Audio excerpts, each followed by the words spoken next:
Ukraine aid has been delayed for quite a while now. The Republicans have thrown a log into the gears, bringing the aid forward. There was all these different objections along the way as the aid was delayed again and again and again, as the budget shutdown was rearing its ugly head, as the Republicans went through a speakership crisis, as they went from Kevin McCarthy to possibly, I think it was going to be Tom Emmer at one point. I think they were talking about Paul Gosar, if I remember correctly. They were talking about all these different people being, was it Paul Gosar? I forget. No, it was, what's his name? Who cares? It was a bunch of people who are not going to be House Speaker, so it doesn't really matter. But they had the House Speakership race, and it added a bunch more chaos, kept getting delayed. And then eventually, after hearing concerns ranging from transparency to corruption to all sorts of stuff, eventually the Republicans sat down, Mike Johnson, the new House Speaker, and said, look, if you want this aid package passed, you're going to have to add this immigration bill, HR 2, which we tried to pass weeks earlier and failed. In fact, not only did it fail, it didn't even get a majority of votes in the Senate. See, they need to get 60 votes in order to get HR 2 to pass, because that's a filibuster-proof majority. But they didn't even get 50 votes. They got 49. So they would need to pick up 11 votes in order to pass it normally. If they were, going to the other side, compromising on immigration reform, saying, okay, we're not going to put a cap on asylum requests, where we're not going to really introduce Title 42. We'll find some compromise here on this, and we'll hire more election judges, and we'll invest more here into border patrol. No. Instead, the plan was to get immigration through, because the Republicans, and this is my opinion, and I do just want to throw this out here, and so this is based on speculation. I believe that the Republicans have made such a mess of things in the 1 year that they've been in power in the House. They barely got the House majority in the first place. Had the worst performance for an opposition midterm during the first term of a presidency in the last 30, 40, 50 years. Barely had a majority by 4 or 5 votes. And since they have such a small majority, it caused friction, it caused chaos for Kevin McCarthy, and it's been very difficult for them to really get anything done. That's on top of the fact that the Democrats still control the Senate, and the Democrats still control the presidency. So even if they can get together and agree on anything, and that has been a difficult task for many of the issues that they're talking about, they still have to get it through the Senate and the presidency, which, unless they work with Democrats, they're not getting anything through that. So the main things that they've been able to get done is an impeachment inquiry, which they just voted on and passed. So not impeachment, but an impeachment inquiry for a crime that they still have yet to state what the crime is that would cause said impeachment. They're still inquiring into that, I guess. And outside of that, they haven't been able to get much else done just due to the general chaos. So I think that they're worried that after 2 years in the House and all that mess with the speakership, voters might look at them come 2024 and say, they did nothing with power. In fact, they just obstructed and didn't do anything. Yeah, no, we're going to vote for the Democrats. There's a really good chance that Democrats take back the House, even if it looks more difficult for them to still control the Senate. And so I think that they're trying to pair these two pieces together in order to be able to look at their base and look at voters and say, hey, we dealt with the border crisis. At least we did something. Since they aren't able to do it through compromise, the other method is tied to something that has to pass. Bundle it together, which is the strategy they're using, which I do also want to bring up. I keep using which.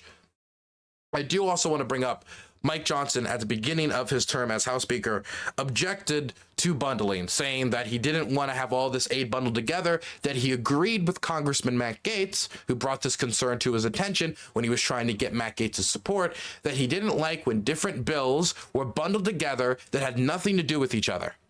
And so he was going to avoid that during his term. 50, 100 days later, well, actually, let's bundle immigration reform and Title 42 with military aid to Ukraine to defend against the largest invasion in Europe since World War II. So we're tying two totally separate issues together. But that's the situation we're in. There's a question about the precedent that it will set, whether, hey, even if we pass this aid, what if the Republicans just do this every time? Like next time we come around and it's like, well, if you want to pass Ukraine aid, you need to take the wokeness out of the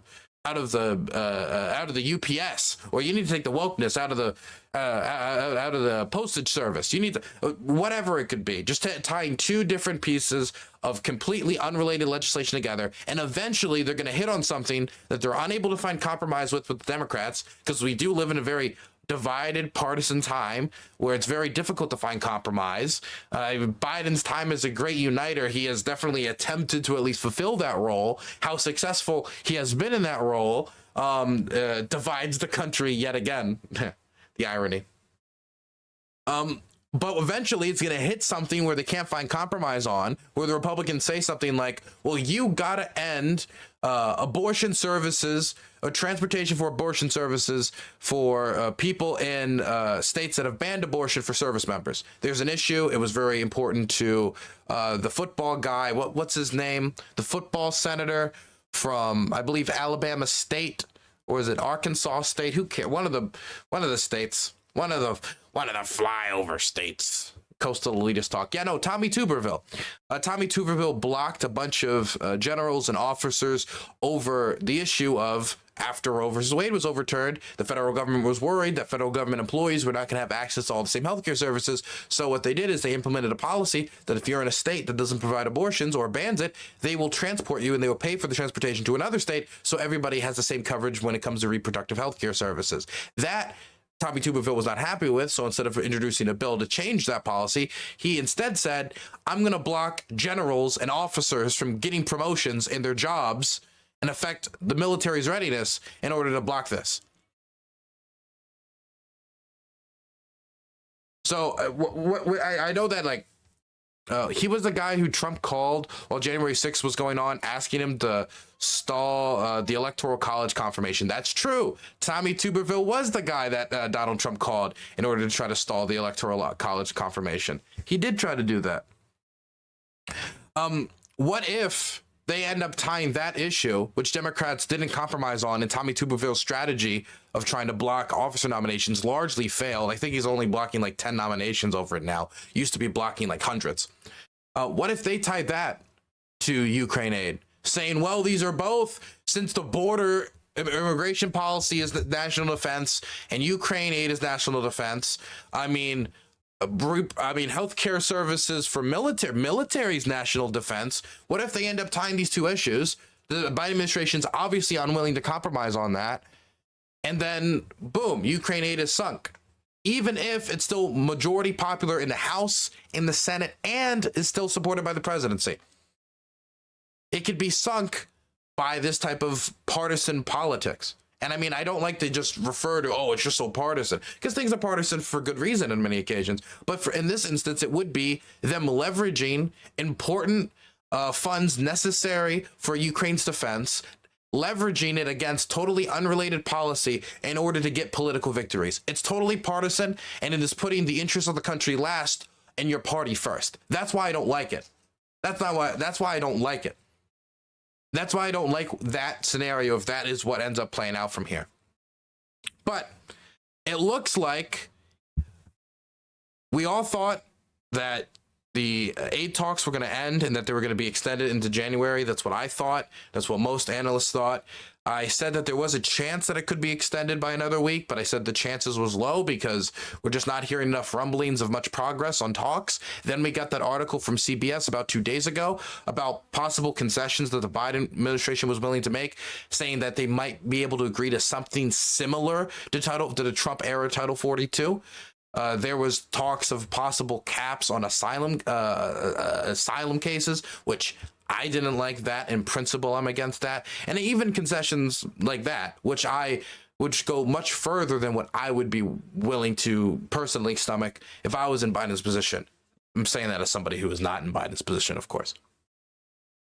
But that talks on immigration reform, whatever exactly that'll take shape as, because the Biden administration didn't confirm any of that reporting from CBS, obviously, if they're having closed door talks, even though some Democrats are worried by the rumblings they're hearing because they don't want to compromise on these issues. They don't want to compromise on issues that they would say they ran against Trump in order to counter Title 42, in order to counter these policies.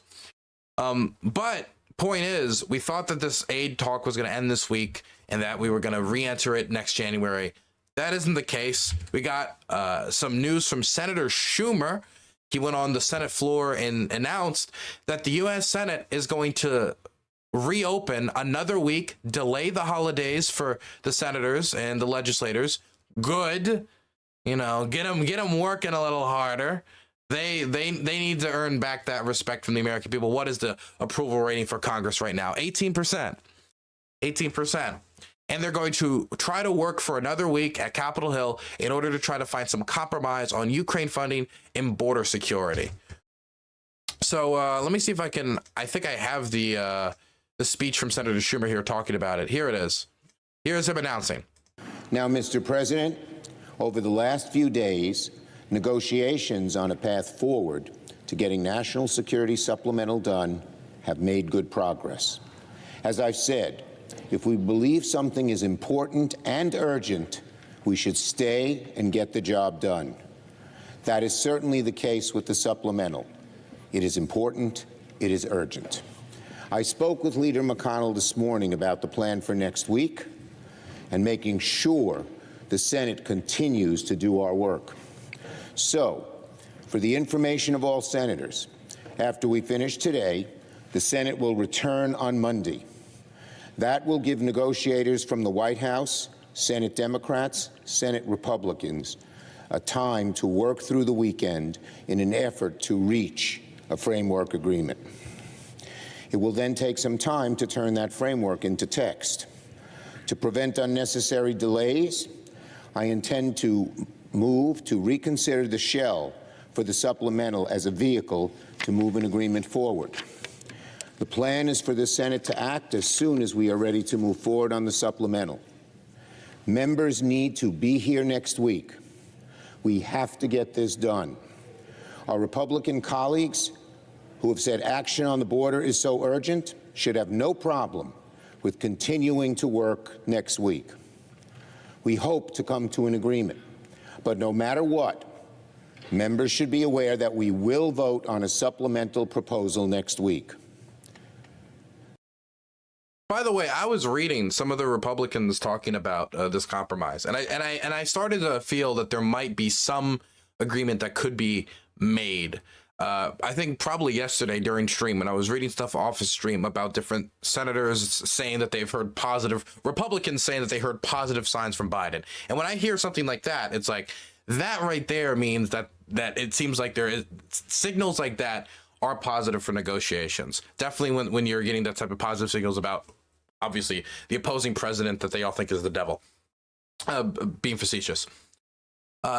I don't know if this is going to be successful. They could still get caught up on something, and it could be sabotaged by somebody who wants more, like a complete return to Title 42. That is just probably almost certainly not going to happen, and the Biden administration is not going to compromise on. They ran against Trump on the issue of immigration because Biden and Donald Trump and Democrats and Republicans disagree on the issue of immigration. So I don't know how much the fringe of the party is going to allow the moderates, quote unquote moderates of the Republicans, everything's relative, moderates of the Republican Party to compromise on this issue in talks and what the final vote on the bill is going to be. I think for a lot of people, and this is what's kind of ironic about this whole situation in the first place, is a lot of people who are probably the loudest advocates for these two issues being tied together are going to vote against the Ukraine aid no matter what. And so it's not an issue of making the Ukraine aid bill better. It's that they don't like it in the first place, so they're trying to get something through totally unrelated that they support, and so they're tying them together. And I don't like that this is happening as it is. Mr. President, it's not easy to reach an agreement on something this complicated. This might be one of the most difficult things we have ever had to work through, but we all know that so much hangs on our success. We know the world is watching. We know autocrats like Putin and Xi are hoping for us to fail. So we need to try with everything we have to get the job done. I will update senators when more information about schedule becomes available. Yield the floor. Man. Well, next 72 to 100 hours are going to be very interesting. We're going to find out in the very near future whether we're going to be sending the $50 billion in aid to Ukraine and the $12 billion in aid to Israel and aid to Taiwan. Of course, I wish all these different things weren't bundled together in the first place. I wish they were all separate so we could vote on them separately. But if the Israel aid was going to pass, we don't know if the Ukraine aid is going to pass. I can understand from a strategic point of view, just like if they're going to bundling these two things together to make sure at least the Ukraine aid gets through.